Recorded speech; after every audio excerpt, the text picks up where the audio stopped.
Coucou. Le 2 octobre 1996, Heather Rich se dispute avec sa mère à propos d'une facture téléphonique de 300 $.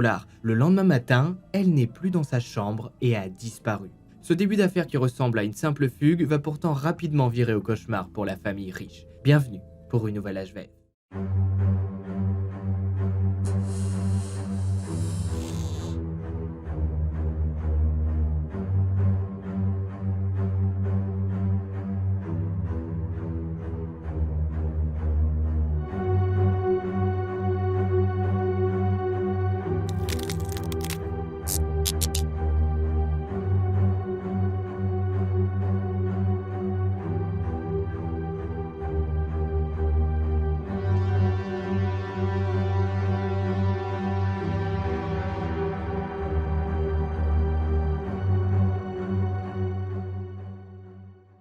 Mais avant d'aller plus loin, je viens bien évidemment du futur comme vous le savez, l'HVF du jour est sponsorisé par eBay Club. En cette période de Black Friday mais surtout de fête de Noël qui approche, je pense que ce bon plan va beaucoup vous intéresser. Puisque grâce à mon lien en description, vous disposez de 5 € offerts. Je vous explique. eBay Club est un service complètement gratuit de cashback. Mais qu'est-ce que le cashback? C'est le fait de vous faire rembourser un pourcentage de votre commande. Par exemple, sur Asos, vous êtes remboursé de 10%. Sur Yves Rocher, c'est 17%.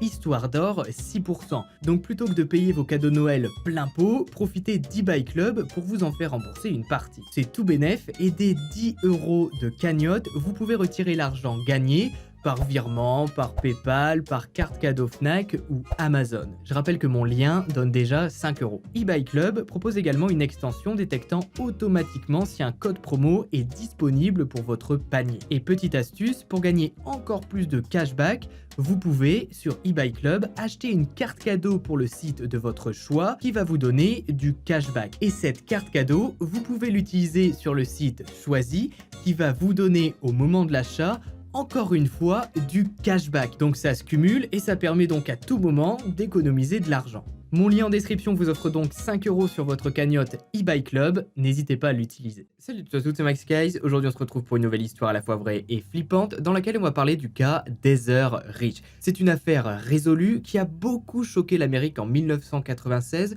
de par la violence que va subir cette adolescente, mais aussi de par le profil des coupables. Alors installez-vous, n'oubliez pas de vous abonner et on est parti. Une adolescente compliquée. Notre histoire prend place aujourd'hui, toujours aux États-Unis bien évidemment, en Oklahoma, et plus précisément dans la petite ville de Waurika, petite bourgade d'à peine 2000 habitants à l'époque. C'est une très petite ville qui pourtant, et c'est assez étonnant je trouve, a la chance d'avoir une école primaire mais aussi un lycée. Bon, vu de Google Maps, c'est pas le plus grand lycée des États-Unis forcément, mais ça permet aux jeunes de la ville de pouvoir un minimum pousser leurs études, vu qu'autour de Waurika, y a pas grand chose. Pour tout vous dire, il y a même pas de cinéma, mais juste une boîte rouge dans laquelle on peut louer des films au milieu de la ville. Donc niveau divertissement, c'est pas fou. C'est ici que vit Heather Rich, fille de Gail, cuisinière, et Dwan Rich, électricien. Elle est la troisième d'une fratrie de 4, c'est la seule fille de la famille avec sa mère. Heather est décrite comme une fille sérieuse et intelligente. Enfin, décrite non, elle a été plusieurs fois première de sa classe et a reçu plusieurs prix, durant des devoirs dans son lycée. Elle est également pom-pom girl et grande supportrice de ses grands frères qui étaient tous joueurs de football américain. Autant vous dire que même si elle plaisait aux garçons, quand ses grands frères joueurs de football américain étaient avec elle, il n'y avait personne qui osait l'approcher. Et c'est cette surprotection qui va faire naître en Heather une grande frustration. Voilà, elle est en plein dans l'adolescence, elle a envie de rencontrer des garçons, de tester des choses, mais à cause de ses grands frères qui sont quasiment tout le temps avec elle, elle ne peut pas. Heureusement, assez régulièrement, Heather avait l'autorisation d'aller en soirée et elle en profitait pas mal. Vu qu'il n'y avait rien à faire à Waurika, les adolescents du coin se rejoignaient généralement dans les champs alentours pour boire et fumer. Pendant ces soirées, Heather, si un garçon lui plaisait, n'hésitait pas à flirter avec lui. Et pour chaque garçon embrassé, elle écrivait son nom sur un bout de papier et la mettait dans une boîte. Voilà, pour elle, c'était un peu comme un trophée. Les tueurs en série gardent des slips, des chaussettes ou des bouts d'oreilles, Eh bien, Heather, elle écrivait le nom de ses conquêtes sur un bout de papier et les mettait dans une boîte, chacun son truc. C'était une fille qui passait énormément de temps à se préparer et à être le plus jolie possible. Voilà, elle se coiffait très bien, elle se maquillait, elle avait vraiment peur qu'un jour, les gens ne la regardent plus, au point qu'elle se faisait régulièrement vomir pour ne pas trop grossir. D'ailleurs, si des gens font ça, ne faites pas ça, hein, ça sert à rien du tout. Il vaut mieux un gros repas bien équilibré que de se faire vomir toutes les 30 minutes pour après descendre à 2h du matin grignoter des gâteaux. Ça sert à rien du tout. Mangez bien, vous grossirez pas. Enfin, dans la plupart des cas, commencez pas à débattre, on n'est pas là pour ça. Au mois d'avril 1996, Heather fait la rencontre de Randy Wood, qui n'est autre que le capitaine de l'équipe de football du lycée. Il ne joue pas dans la même équipe que les frères d'Heather, mais dans une équipe de son âge. Ils vont vite se plaire, s'embrasser et souvent se voir pour discuter longuement de tout et de rien. Pour Randy, tout était assez clair. Il sortait avec Heather, l'embrassait, la prenait dans ses bras, mais pour elle, c'était un peu moins clair, car elle s'affichait très peu avec Randy, au point que ses amis proches et même la famille d'Heather pensaient qu'ils étaient juste de très bons amis. Bon, de très bons amis qui faisaient grincer le lit de temps en temps, mais des amis. Et cette relation va faire beaucoup de mal à Randy puisqu'il a l'impression qu'Heather a honte de lui. Voilà, Randy vit dans une famille très pauvre, il est d'ailleurs connu malheureusement dans le lycée pour être l'un des plus pauvres. Il vit dans une maison sans fenêtre, voilà, la plupart des fenêtres sont cassées, donc ses parents ont dû mettre des draps pour éviter que l'air froid entre. Il est vraiment vu comme le pauvre de la ville. Et il comprend rapidement que Heather, même si elle l'aime bien, même s'il est beau garçon, s'il est joueur de football américain, elle a honte de son statut social. Cette relation malsaine va durer 5 mois. En septembre, Randy décidera de rompre après avoir appris qu'Heather continuait de sortir et de flirter avec des garçons lors de soirées. Cette rupture va vraiment faire un choc à Heather qui ne s'était jamais fait larguer. Aucun garçon n'a jamais osé la repousser. Et là, elle sort avec l'un d'entre eux qui, quelques mois plus tard, la largue alors qu'elle prend super soin d'elle, qu'elle fait super attention à sa superbe chevelure. La honte. Pendant ce mois de septembre, son père va également avoir un grave accident de travail. Il est électricien et un transformateur va littéralement lui exploser au visage, le brûlant sur 65% du corps avec tout ce que ça implique. De la rééducation, un handicap, des muscles complètement détruits. Gail, la mère d'Heather, va donc accepter à ce moment-là plusieurs petits boulots pour pouvoir subvenir aux besoins de sa famille. Voilà, le père de famille est blessé, il ne pourra plus travailler avant plusieurs longues années, donc la famille riche est vraiment mal. C'est assez bizarre comme phrase, mais vous avez compris que la famille riche, c'était leur nom de famille. Heather, suite à tous ces soucis, va se mettre à entrer dans le côté très sombre de l'adolescence. Elle était déjà dans le côté sombre entre les soirées, les garçons, mais là elle va plonger à l'âge de 16 ans dans l'alcool et va carrément arriver bourrée en cours. Fin septembre, elle sera donc renvoyée plusieurs jours du lycée et c'est pendant ces jours qu'elle va passer des appels et des appels téléphoniques interminables avec tous ses amis. Une facture va donc arriver à la maison. Imaginez donc la tête de Gail lorsqu'elle va recevoir le papier de l'opérateur téléphonique qui lui demande 300 $ pour tous les appels qu'Heather a passés. Autant vous dire qu'à ce moment-là, que Gail, elle va complètement péter un plomb. Elle se tape 16 heures de taf par jour pour pouvoir acheter des vêtements et de la nourriture à toute sa famille, et sa fille de 16 ans passe des appels interminables et lui met une facture de 300 $ dans les dents. C'est énormissime, et Gail, qui en a marre de travailler, qui en a marre de la situation actuelle de la famille, va dire une phrase à Heather qu'elle regrettera beaucoup par la suite. Tout ce que tu fais, c'est me coûter de l'argent. Ce soir-là, Heather ira dans sa chambre triste, déprimée, ne sachant plus vraiment où elle en est dans sa vie d'ado, et surtout honteuse de cette facture alors que sa mère se tue au travail. Et ce sont donc tous ces événements accumulés qui vont faire que la police de Waurika, dans les premiers jours, ne vont pas prendre au sérieux du tout la disparition d'Heather.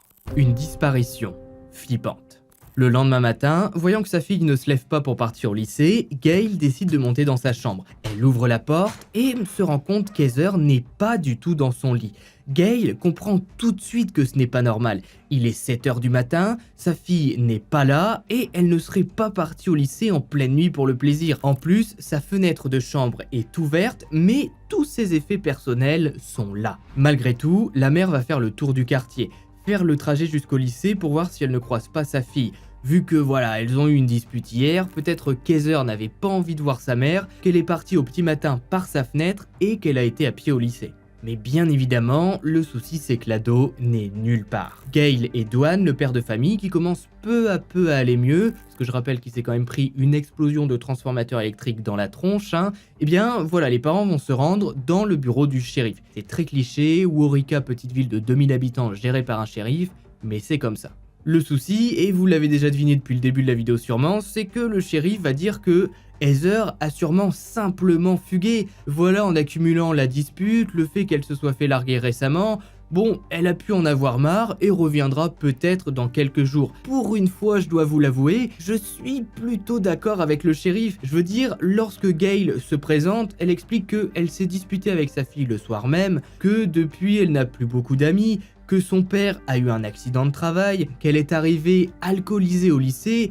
Bon voilà, le shérif, à part classer ça en tant que fugue, il peut pas déployer des moyens colossaux pour une fille qui pour le moment ne va pas très bien dans sa vie et qui est sûrement partie d'elle-même. J'aurais voulu d'ailleurs moi-même que ce ne soit qu'une simple fugue et n'avoir jamais eu à faire cette vidéo. Et pourtant l'avenir, vous le verrez, s'annonce très sombre. Gale, ne voulant pas laisser le temps passer, va contacter le lycée pour savoir si sa fille s'est rendue en cours.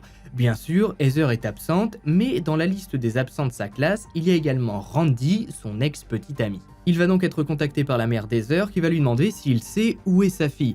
Mais Randy ne sait rien, il dira qu'il était avec un certain Josh Bagwell, âgé de 18 ans, toute la nuit, et qu'ils ont fait la fête jusqu'à environ 6h du matin, et que voilà, c'est pour ça qu'ils sont pas venus au lycée. Gale lui demandera alors: si tu savais quelque chose qui pourrait nous aider à trouver Heather, tu nous le dirais, non? Oui madame, répondra Randy. Ce jour-là, Josh était également absent du lycée. C'était un garçon sans histoire qui vivait dans une famille assez riche et qui fréquentait Randy pour pimenter un peu sa vie. Il sera à son tour appelé mais dira lui aussi qu'il ne sait pas où est Heather. Et puis 1, 2, 3 jours vont passer. Finalement, le shérif de la ville lancera des recherches. Une annonce sera faite au lycée et les amis d'Heather seront interrogés. Mais personne n'est au courant de rien.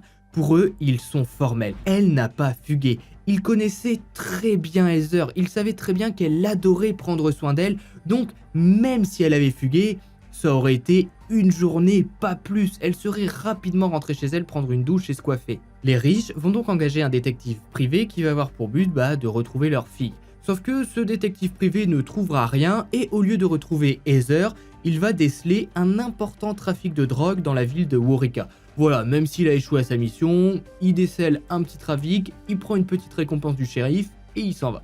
Quoi qu'il arrive de toute façon, personne ne le sait encore à ce moment-là, mais il est bien trop tard. Une vie gâchée. Le 9 octobre, un éleveur qui vient nourrir ses vaches se rend compte que l'un de ses veaux s'est noyé dans la rivière située à 10 minutes de Waurika. Ce jour-là, il n'a pas à sa disposition les machines pour le sortir de l'eau et décide de revenir le lendemain. Le lendemain, accompagné de sa fille, d'une corde et d'un tracteur, l'éleveur va essayer de sortir cette pauvre bête de l'eau. Le souci, c'est qu'il va vite se rendre compte, en s'approchant du rivage, que ce n'est pas un veau qui est dans l'eau, mais un corps. Celui-ci est méconnaissable. La tête est explosée et il y a plusieurs impacts de balles partout sur le torse. Les autorités sont appelées, le corps est sorti, emmené à la morgue, c'est bien un corps de femme et immédiatement tout le monde pense à Heather qui a disparu depuis maintenant une semaine. Les parents sont appelés mais vu la description du corps que donne le shérif à Gale, elle ne veut pas voir ça et c'est Dwan qui se rend donc à la morgue. On va lui montrer uniquement une main avec une chevalière. Cette chevalière, il va la reconnaître formellement, c'est celle de sa fille. Ils vont lui montrer d'autres parties du corps, ses pieds, ses jambes, sans lui montrer le visage qui est déchiqueté. Et Dwan va reconnaître formellement sa fille. Des analyses dentaires vont être faites et ce corps est bien celui d'Heather Rich qui avait 16 ans. Gale témoignera en disant « Dwan a franchi la porte, je lui ai jeté un coup d'œil et j'ai compris qu'elle était morte. J'ai dit « dis-le très vite, finissons-en ». Il m'a dit que quelqu'un lui avait tiré dessus et l'avait jetée à l'eau, qu'elle ne rentrerait jamais à la maison. Je me souviens avoir hurlé en disant « non, non, non ». Une équipe de 20 enquêteurs est donc mise sur l'affaire qui devient donc un meurtre et le FBI apporte son soutien en disant que voilà, si Heather a quitté les frontières de l'État ou que si vous trouvez qui a fait ça et que le type a déménagé à l'autre bout des États-Unis, nous, on pourra aller l'arrêter. Des ados silencieux.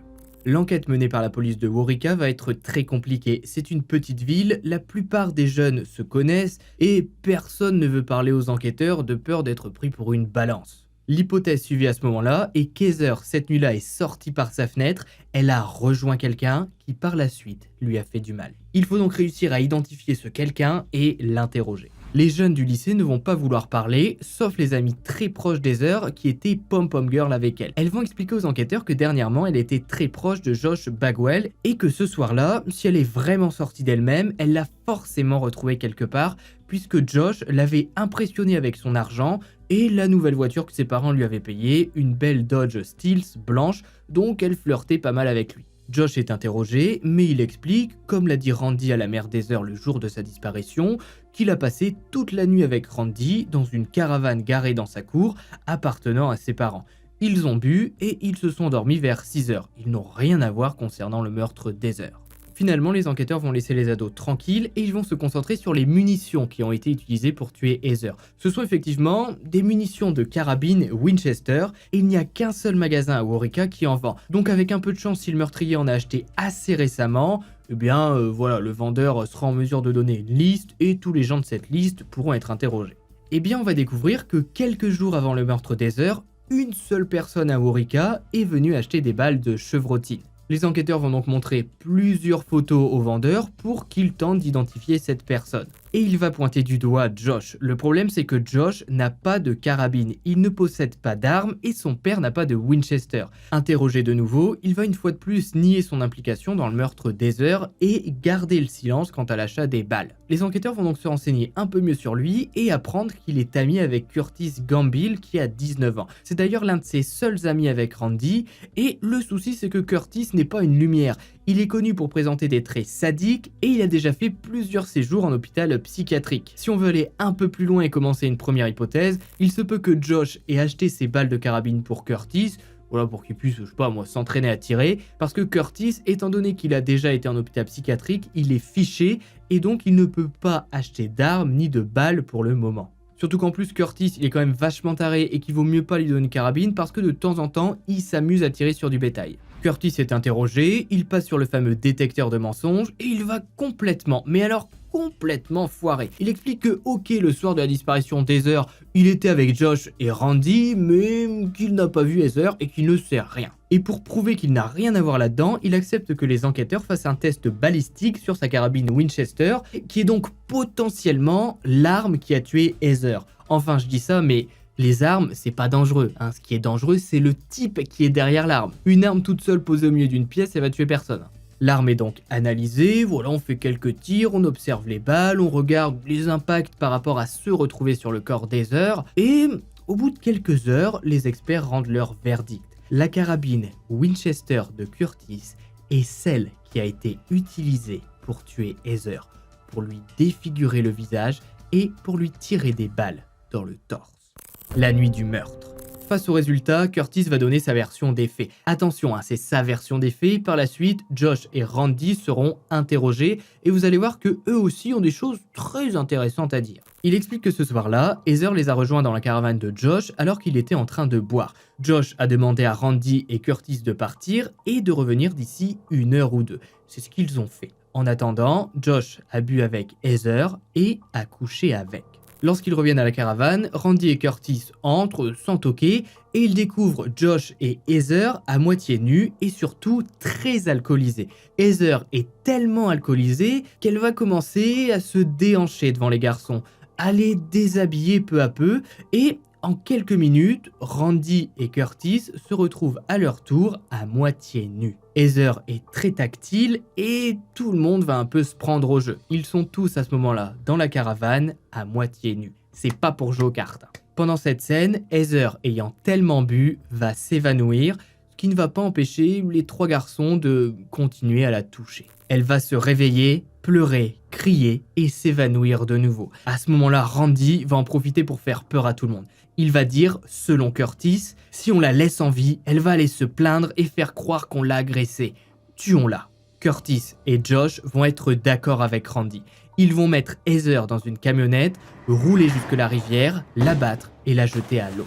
Mais le témoignage de Curtis est trop rapide, il manque beaucoup de détails et donc le 26 octobre 1996, Josh et Randy sont arrêtés à leur tour. Les enquêteurs vont interroger en premier Randy, qui est le plus faible des deux garçons, puisque voilà, Josh sait qu'il est dans une famille riche, sait que ses parents vont pouvoir lui payer de très bons avocats, et que un gosse de riche qui tue une fille comme ça en pleine nuit, sans motif, ça ne tiendrait jamais lors d'un procès. Randy de son côté, qui se sait plus pauvre, va être plus à même de dire la vérité. Il va donc donner sa version des faits, qui n'est pas vraiment la même que Curtis. Randy explique que cette nuit-là, c'est Curtis qui a proposé de tuer Heather pour ne pas être accusé d'agression, qu'il a été chercher sa carabine et qu'il est revenu en ordonnant à lui et Josh de rhabiller Heather et de la mettre dans la camionnette appartenant à Josh. Cette nuit-là, Josh a conduit pendant environ 1 heure sans savoir où se débarrasser d'Heather et c'est finalement Curtis qui a proposé de se rendre à la rivière et pas n'importe où, au niveau du pont, là où l'eau est la plus profonde.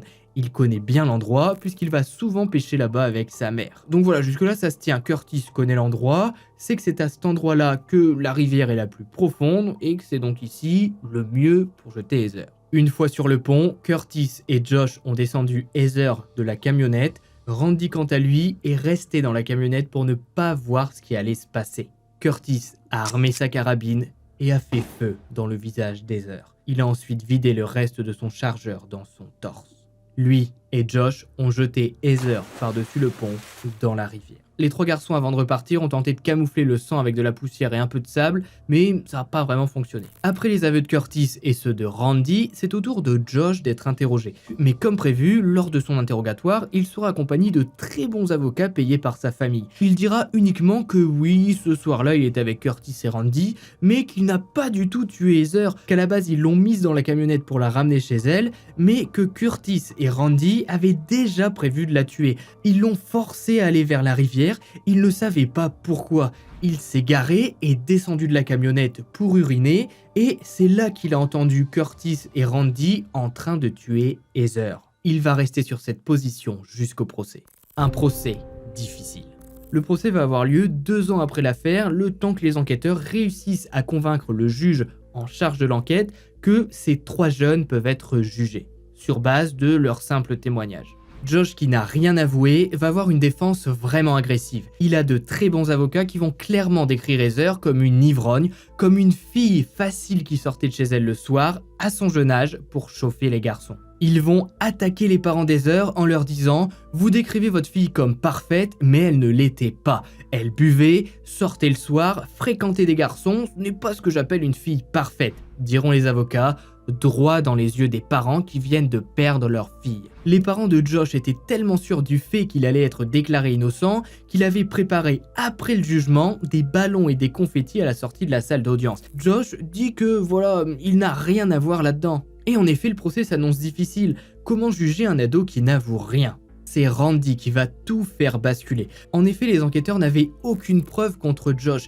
Et Josh dit qu'il est innocent. Donc comment croire le témoignage des 2 autres garçons qui l'accusent d'avoir pris part aux faits ? Eh bien, on va proposer un accord à Randy. S'il accuse Josh devant le tribunal comme il l'a fait devant les enquêteurs, il pourra sortir de prison sous 30 ans au lieu d'y aller pour la vie. Mais Randy, de peur que son témoignage ne soit pas pris au sérieux devant les jurés s'il accepte cet accord, va le refuser et va dire « Je refuse cet accord, mais je garde mon témoignage. Même si je vais en prison pour la vie, je l'aurai mérité et au moins les gens me croiront. » Il va devant tout le monde accuser Josh d'avoir été présent cette nuit-là.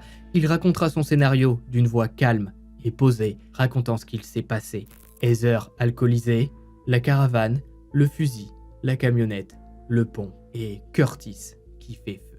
Le 14 février 1998, Josh Bagwell, âgé de 20 ans, sera condamné à une peine d'emprisonnement à vie sans possibilité de libération. Ses parents, persuadés qu'il allait ressortir libre et qui avaient prévu une fête, s'effondreront.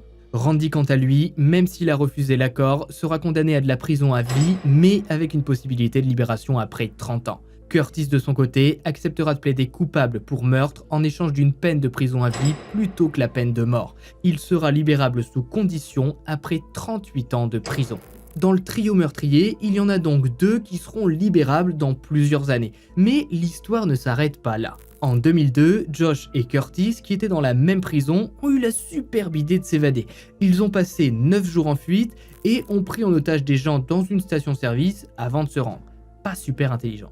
Aujourd'hui, les 3 garçons sont toujours en prison. Randy est un prisonnier modèle qui fait tout pour avoir un jour la chance de sortir. Il travaille en tant que jardinier pour la prison.